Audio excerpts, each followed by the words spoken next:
अस्सलाम वालेकुम एवरीवन, कैसे हैं आप सब। आई होप कि आप सब ठीक ठाक होंगे। Welcome back to my YouTube channel. आप सबको मेरी तरफ से बहुत बहुत ईद मुबारक हो। ईद चूँकि पुरानी हो चुकी है, आज 4th डे है ईद का, लेकिन क्योंकि मैंने अपना व्लॉग जो है वो आज मैं अपलोड कर रही हूँ, तो मेरी तरफ से आप सबको ईद की बहुत बहुत मुबारक हो। मैं आज आप लोगों के साथ शेयर करूंगी अपने ईद के first day and second day का व्लॉग। तो चलिए स्टार्ट करते हैं अपना व्लॉग। ये ईद का फर्स्ट डे था, तो इसमें मैं बना रही थी शीर खुरमा। यहाँ पे मैंने कुछ बादाम और थोड़े से पिस्ता लिए थे और साथ ही छुआरे लिए थे। उनको मैंने पहले से ही पानी में सोक करके रखा था। और साथ ही एक पैकेट मैंने सिवैयों का लिया है। यहाँ पे मैंने 1 चम्मच जो है वो घी लिया था। उसमें अब इनको जो मैंने छुआरे थे उनको पहले मैं फ्राई करूँगी, ताकि जो इनका मॉइस्चर है वो ख़त्म हो जाए और ये थोड़े से फ्राई हो जाए। और साथ ही इसमें अब मैं पिस्ता और बादाम जो मैंने कटिंग करके रखे हैं वो भी इसमें ऐड कर दूंगी। थोड़ा सा हमने इनको रोस्ट करना है, ताकि इनका फ्लेवर जो है वो मज़ीद इन्हेंस हो जाए। और इसके बाद हमने इसको इस तरीके से करके सारा इसका जो घी है वो निकाल देना है। एक्स्ट्रा इसमें घी नहीं होना चाहिए। थोड़ा सा इसको टेढ़ा करके रखेंगे तो सारा इसका घी जो है वो सेपरेट हो जाएगा। और इसी घी में हमने फिर ये जो सिवैयाँ थी वो हमने रोस्ट करके रखनी है। 2 से 3 मिनट तक हम इनको रोस्ट करेंगे तो ये अच्छे से जो है वो रोस्ट हो जाएंगी। यहाँ पे मैंने 1 kg मिल्क लिया था और इसमें मैंने तकरीबन हाफ़ जो कप है वो मैंने इसमें शुगर का ऐड किया था। चीनी कम ज़्यादा सब अपने टेस्ट के अकॉर्डिंग यूज़ करते हैं। किसी को ज़्यादा मीठा पसंद होता है, किसी को कम होता है, तो आप वो अपने टेस्ट के हिसाब से ले सकते हैं। साथ ही जो सेवइयाँ मैंने रोस्ट करके रखी थी वो भी हम इसमें ऐड कर देंगे और इसको कुक करेंगे। इतनी देर तक हमने इसको कुक करना है कि सेवइयाँ जो है वो सॉफ्ट हो जाए और दूध में जो है वो थिकनेस से आ जाए। साथ ही जो हमने बादाम और पिस्ता जो है वो रोस्ट करके रखे थे वो भी इसमें ऐड कर देंगे, क्योंकि जितनी देर मिल्क में पकेंगे उनका जो फ्लेवर है वो भी दूध में ऐड हो जाएगा। और 1/3 टीस्पून मैंने इसमें इलायची पाउडर भी ऐड कर लिया था, क्योंकि इलायची के दाने अगर हम डालते हैं तो फिर बच्चे वो निकाल के फेंक रहे होते हैं। तो इसलिए मैं इसमें अक्सर जो भी डिज़र्ट वगैरह बनाती हूँ तो मैं इलायची का पाउडर ऐड करती हूँ, ताकि बच्चे जो है वो निकालें ना। अब इसको हमने इतनी देर पकाना है कि दूध जो है वो इसमें थिकनेस आ जाए और सेवइयाँ हमारी सॉफ्ट हो जाएं। तो बस ये शीर खुरमा क्योंकि जल्दी बन जाता है, इतना टाइम नहीं लगता। साथ ही इसमें मज़ीद क्रीमी फ्लेवर के लिए हम इसमें मिल्क क्रीम ऐड करेंगे, जो भी आपके पास अवेलेबल हो। इसमें मैंने जो दूध की बालाई थी वो भी मैंने इसमें ऐड की थी और साथ ही जो मिल्क क्रीम है वो भी ऐड की थी। इससे बहुत ज़्यादा इसमें क्रीमी सा इसका टेक्स्चर भी हो चुका था और इसका जो फ्लेवर था वो भी बहुत क्रीमी सा था। बस हमने इसको इतनी देर तक कुक करना है कि इसमें अच्छे से थिकनेस आ जाए और जो है सेवइयाँ हमारी सॉफ्ट हो जाएं। बस ये फिर हमारा शीर खुरमा जो है वो रेडी है। ईद पे क्योंकि इतने ज़्यादा करने वाले काम होते हैं तो बिल्कुल भी मुझे टाइम नहीं मिला कि मैं कोई व्लॉग वगैरह अपलोड करूं। थोड़ी सी मैंने शूट किया था, लेकिन वो व्लॉग अपलोड करने का बिल्कुल भी टाइम नहीं मिल रहा था, क्योंकि ईद जो है वो बिज़ी बहुत गुजरती है, पूरा रमज़ान का महीना, और फिर ईद के दिन बहुत ज़्यादा काम होते हैं, तो बिल्कुल भी टाइम नहीं मिल रहा था। तो इसलिए मैंने अब ईद के बाद किया है, क्योंकि अब आज से हमारी जो है वो डेली रूटीन शुरू हो गई है, जो हमारे काम होते हैं, और छुट्टियां भी जो है वो अब कल संडे तक ख़त्म हो जाएंगी और फिर मंडे से हमारी वही जो हमारी रूटीन होती है वो स्टार्ट हो जाएगी, बच्चों की भी और हम सब की भी।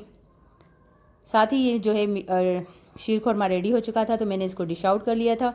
ये बच्चे तैयार हो चुके थे और फर्स्ट डे उन्होंने कमीज़ शलवार पहना था, क्योंकि नमाज वगैरह के लिए जाना होता है, तो फिर सब ने कमीज़ शलवार ही वेयर किए थे।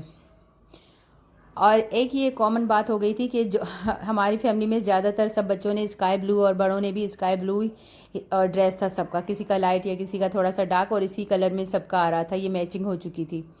ये ईद के सेकंड डे का व्लॉग है। तो ज़ाहिर है सुबह मॉर्निंग में ज़रा देर से उठे थे तो लंच वगैरह मैंने नहीं बनाया, तो फिर अचानक से हस्बैंड ने कहा कि हम लोग कहीं बाहर चल के लंच करते हैं, तो हम लोग फूड सेंटर चले गए थे, वहाँ पर हम लोगों ने लंच किया था। और ये बाबा मूसा है, ये मेरी सिस्टर का बेटा है, और मेरे 3 बच्चे, तो हम सब गए थे।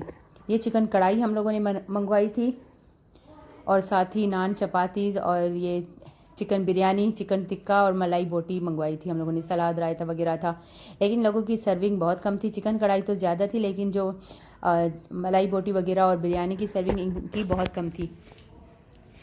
कुछ टाइम पहले जब हम लोग गए थे तो इनका बहुत ज़्यादा था, लेकिन अभी इनकी सर्विंग शायद ईद के टाइम इनकी कम हो गई थी। साथ ही इसके बाद बच्चों ने मीठे में फिर आइसक्रीम मंगवाई थी, वो हम लोगों ने आइसक्रीम पार्लर में जाके खाई थी। हालांकि बिल्कुल भी पेट में गुंजाइश तो नहीं होती, लेकिन बच्चों को क्योंकि आइसक्रीम खाने का शौक़ होता है, तो बस उन्होंने कहा कि नहीं, हम लोगों को मीठे में आइसक्रीम खानी है, तो फिर हम लोग इनको आइसक्रीम पार्लर लेके गए थे।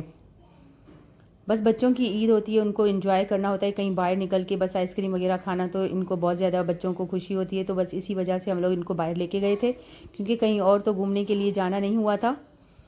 साथ ही फिर हम घर आ चुके थे और यहाँ पे फिर हम लोग तैयारी कर रहे थे। मेरी सिस्टर इन लोगों ने हम लोगों को इनवाइट किया था, उनके यहाँ दावत थी, तो आते के साथ ही फिर थोड़ा सा आराम वगैरह किया।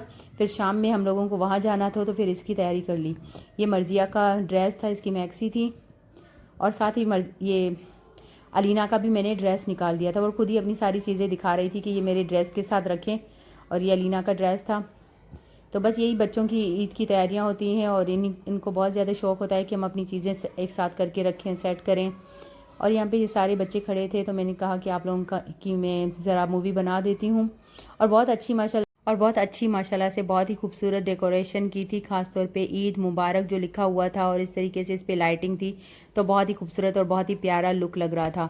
और साथ ही इस तरीके से ईद, एक तो ईद का दिन, उसकी खुशियाँ, और ऊपर से इस तरीके की डेकोरेशन, तो बहुत ही मज़ा आ रहा था। और ईद की जो खुशियाँ थी तो वो मज़ीद मतलब बढ़ गई थी, बच्चों को भी बहुत पसंद आया। और ये शरारती सा बच्चा जो कर रहा है वो टेंगे टेंगे, जो आजकल मीम में चल रहा है, तो बस सब बच्चों के मुंह में यही चीज़ें थी, टेंगे टेंगे। इस तरीके से यहाँ पे जो है वो क्रॉकरी वगैरह जो है वो सेट करके रखी थी, ताकि यहीं से निकालें बर्तन वगैरह जब सेट करेंगे तो। और बच्चे बहुत इन्जॉय कर रहे थे, उनको फूफो के घर में बहुत ज़्यादा मज़ा आया था। ख़ासतौर पे इनको यहाँ पे जो ईद मुबारक लिखा हुआ था उसके आगे से तो बच्चे हट ही नहीं रहे थे, वहीं पे अपनी तस्वीरें वगैरह सब बना रहे थे। यहाँ पे मैंने किचन में थोड़ा सा, मैंने कहा वीडियो में बना देती हूँ। यहाँ पे मेरी सिस्टर इन लो जो है वो कबाब फ्राई कर रही थी, और साथ ही ये बिरयानी बनी थी, और कौरमा था, सलाद, रायता वगैरह। ये था हमारा जो देसी हमारे खाने बनते दावत की, जो हमारी जान होते हैं। बहुत ही मज़ा आया, बहुत ही अच्छी हमारी गैदरिंग रही। वैसे नॉर्मली ये होता है कि हम लोग बहुत कम टाइम के लिए जाते हैं, जल्दी से ही फिर आ जाते हैं, लेकिन इस बार ये हुआ था कि काफ़ी रात में बहुत देर से हम लोग वापस आए थे, मतलब आते आते 3 बज गए थे। बहुत ही मज़ा आया, बच्चों ने बहुत इन्जॉय किया, हम सब ने भी बहुत इन्जॉय किया, इस तरीके से मिल बैठ कर खाने में, और इस तरीके से इन्जॉय करने में बहुत मज़ा आया। और ख़ास तौर पे ईद के दिनों में बच्चों में ये एहसास होता है कि किस तरीके से हमें अपने रिश्तेदारों के साथ अपने ताल्लुक़ को बनाए रखना है, कैसे उनकी खुशियों में शामिल होना है और उनको अपनी खुशियों में शामिल करना है। इस तरीके से फिर बच्चों में ये आदत जो है वो बचपन से पैदा हो जाती है। वरना ये कि आज का जो दौर है, बच्चे मोबाइल उठाते हैं और एक कोने में पड़े रहते हैं। घर में अगर कोई गेस्ट आया है, कोई भी आया, तो उनको परवाह नहीं होती कि हम इनके साथ कोई सलाम दुआ कर लें। तो जब हम बच्चों को इस तरीके से अपने फैमिलीज़ के साथ कनेक्टेड रखते हैं, तो उनमें ये एहसास पैदा होता है कि ये हमारे रिश्ते जो है हमारे लिए कितने अहम है। वो इनसे मोहब्बत करते हैं और इनका एहतराम भी करते हैं, और फिर इनकी ये आगे भी चल के इनकी आदत हो जाएगी कि किस तरीके से वो अपनी फैमिलीज़ को, अपनी जो है वो रिश्तों को लेकर वो एक अच्छे से चलते हैं और इनसे कतई ताल्लुक़ नहीं करते। आई होप कि आज की वीडियो आपको पसंद आई होगी। अगर प्लीज़ पसंद आई तो इसको लाइक करें, शेयर करें, और मेरे चैनल को ज़रूर सब्सक्राइब करें। मिलते हैं एक और नई वीडियो के साथ, तब तक के लिए अल्लाह हाफिज़।